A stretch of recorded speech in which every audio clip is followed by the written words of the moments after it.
Everyone knows the signers of the Declaration of Independence were all Freemasons. Well, most of them were Freemasons. Half of them were Freemasons? Okay, at least a few of the signers of the Declaration of Independence were Freemasons. But exactly how many signers of the Declaration of Independence were Freemasons?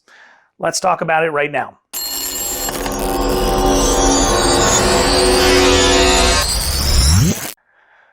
Welcome to the Scottish Rite of Freemasonry channel. I'm Maynard Edwards, 32nd degree KCCH. Please subscribe to the channel, help us make more content, drop your comments below, and make sure you share the video on all of your socials. We sure appreciate it. Without question, the Declaration of Independence is one of the most important documents in the United States. This was the formal declaration that we as Americans wanted to be our own country.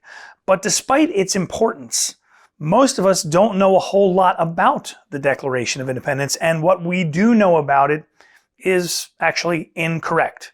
For instance, most people think that the Declaration of Independence was signed on July 4th, 1776. But actually, it was signed on August 2nd. On July 4th, the Continental Congress voted to adopt it almost a month later before they signed it.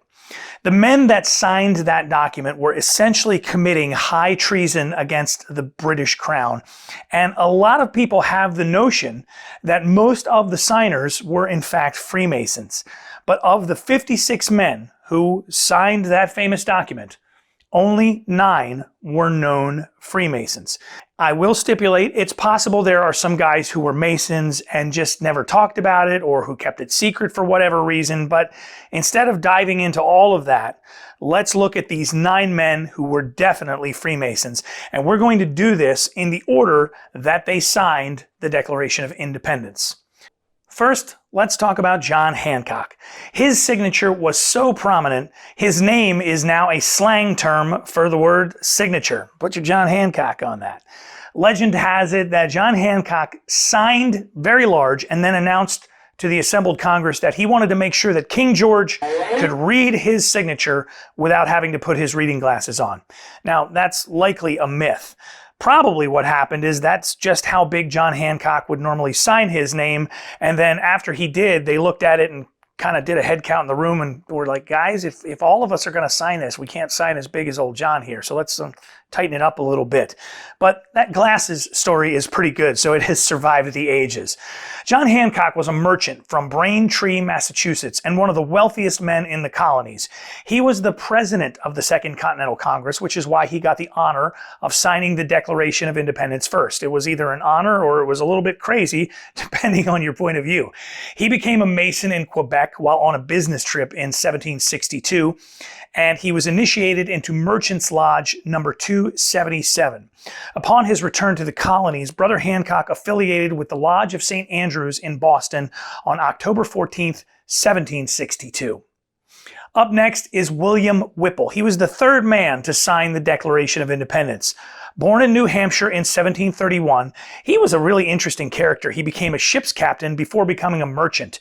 He went on to be elected a delegate to the Continental Congress in 1775, and he served in the Continental Congresses until 1778. In the Revolutionary War, he was an officer in the New Hampshire military and distinguished himself at the Battle of Saratoga. According to Lodge records, Whipple was initiated, passed, and raised in St. John's Lodge No. 1, Portsmouth, New Hampshire on January 2nd, 1752 at the age of 21. Next is Robert Treat Payne. He was the 7th signer overall, and like John Hancock, he was from the Massachusetts Bay Colony, Boston to be exact, and a graduate of Harvard, class of 1749. He taught school for a few years and then was captain of a whaling ship, and then was the chaplain of a military regiment during the French and Indian War before eventually settling down and becoming a lawyer and putting that Harvard education to work, which of course led him into politics. He was a chaplain when he was made a Mason in a military lodge there during the Battle of Saratoga. Payne actually came from a long line of Masons, and though we don't know a ton about his specific Masonic history, we know that he was very active in St. John's Lodge No. 1 in Boston. Brother William Ellery was the 10th signer of the Declaration of Independence overall, and his signature is second in size only to John Hancock himself. Ellery was a lawyer from Rhode Island and Harvard man as well. 1747 is when he graduated, and a noted member of the Lodge of St. John's in Boston, having joined just after he graduated. Later, it's believed he joined St. John's Lodge number 4 in Hartford, Connecticut, and he was noted as the lodge treasurer in 1763. From the colony of New Jersey, Brother Richard Stockton was the 19th member of the Continental Congress to sign the Declaration of Independence. He was a lawyer, and his father was a landowner and was actually the guy who donated the land for what would become Princeton University. Richard Stockton was a very close friend of George Washington, and he was taken prisoner by British loyalists in November of 1776. Remember, the guys that signed the Declaration, they were hunted. He was beaten, he was frozen, he was starved for over 5 weeks, and finally his friend George Washington negotiated for his release along with other prisoners in January of 1777. It's believed he was initiated into Masonry in the early 1760s while visiting Scotland or England, and he's noted as the charter master, that is the first worshipful master, of St. John's Lodge in Princeton, New Jersey.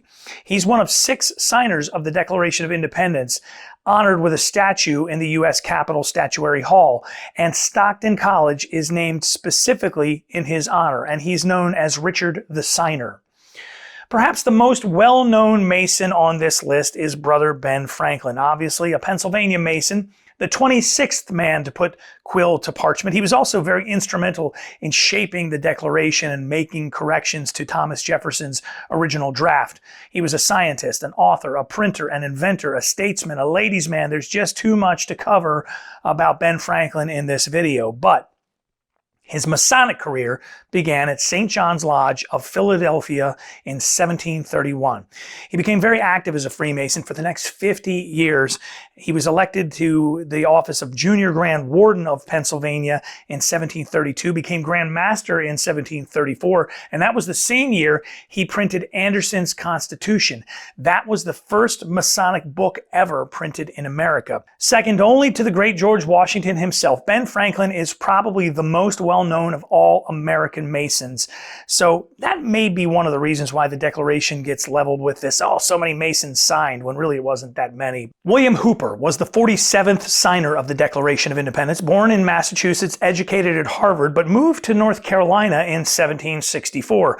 Like many of his contemporaries, he was a lawyer and became the North Carolina Attorney General in 1770. There is some speculation that he got the job because his wife was pretty well connected and from a wealthy family, so they put this young guy in office. He was elected to the Continental Congress in 1774, and actually due to his work in North Carolina, he wasn't even there on July 4th, 1776, when the Continental Congress voted to adopt the Declaration of Independence. He did make it on August 2nd to sign, and Hooper was a member of Hanover Lodge in Masonboro, North Carolina. That lodge came and went pretty quickly. It ceased to exist as of 1787. The 48th signer of the Declaration of Independence was Brother Joseph Hughes. Born into a Quaker family in New Jersey, at the beginning of the Revolution, he abandoned his ties with the Society of Friends, the Quakers, and devoted himself to the creation of this new country. He was actually part of one of the chapters of the Sons of Liberty. Hughes moved to Edenton, North Carolina in 1733, where he became a member of the legislature. In 1774, he was made a delegate to the Continental Congress. We don't know anything about Hughes' mother lodge, so we don't know where he was entered, passed, or raised, but he is recorded as a visitor at a meeting of Unanimity Lodge number 7 in Edenton, North Carolina on St. John's Day in 1776. When he died in 1779, he was buried with Masonic honors with a funeral that was noted to be attended by Brother George Washington, and he is buried in Christ Church in Philadelphia, where many other notable Masons are buried. So definitely a Mason there. George Walton was the last man to sign the Declaration of Independence. Not only was he a signer of the Declaration, but he also signed the Articles of Confederation, was a Revolutionary War officer, governor of Georgia, Chief Justice of Georgia, and also a U.S. Senator. He was born in Virginia and moved to Savannah, Georgia in 1769, where he studied law and was admitted to the bar in 1774. He served in the Continental Congress from 1776 to 1781. In the war, he was wounded and captured at Savannah as a colonel and was held captive by the British for 2 years. Walton was a member of Solomon's Lodge No. 1 in Savannah, Georgia, but we're not sure about the dates of his initiation. But he is mentioned in the minutes immediately following the close of the Revolutionary War in 1785 and several times thereafter. So again, definite proof that he was a Freemason. So those are the 9 guys who we know for a fact were Freemason. And yes, there is speculation that there are other brothers hidden in amongst those 56 men, but we can't prove it. We don't know it. And until we do, we can't really count them as Masonic members who signed the Declaration of Independence. But those 9, we've got those 9 on the Masonic side. Thanks for watching, everybody. Don't forget, share this video, give us a thumbs up. If you're a brother, we'd love to have you give us a shout out down below. Tell us about your lodge, your Scottish Rite Valley. And if you've got questions about joining Masonry or the Scottish Rite, check all the links in the description. I'm Maynard Edwards, 32nd degree KCCH, Scottish Rite Freemason. We'll catch you next time right here.